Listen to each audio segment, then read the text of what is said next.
Hello, I'm Sarah. And I'm Tegan, and we're in a band called Tegan and Sara. And we're doing an anti-Tegan and Sara shoot against fur. Would that be so weird, though, really? We're doing a shoot for Peta against fur, because we are against fur. Sarah was born with a lot of fur on her. Why can't I wear my fur? Yeah, you should be wearing your own fur. Yeah, why? If you're going to wear fur, wear your own.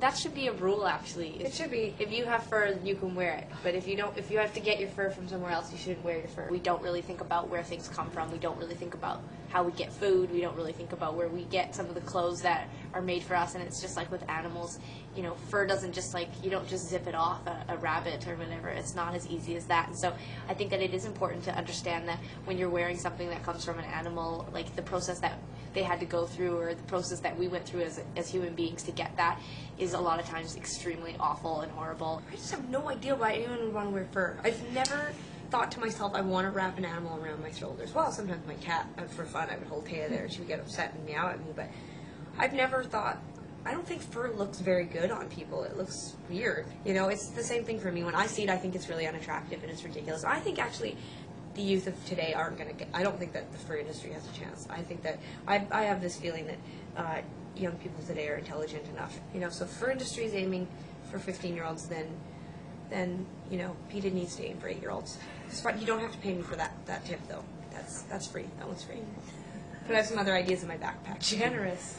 There are so many resources online. There are so many books. There's so many articles written, and I don't think that's difficult to sort of like get that knowledge. It's free. It's out there. It's open, and everybody can use it. And it really does make a difference. If Tegan likes something and she tells me, and I tell 5 people, and then they tell 5 people, it really does make a difference. And that kind of advertising. Remember, it's like the 10-to-1 rule or whatever. If you have a good experience, you'll tell 1 person. If you have a bad experience, you'll tell 10 people.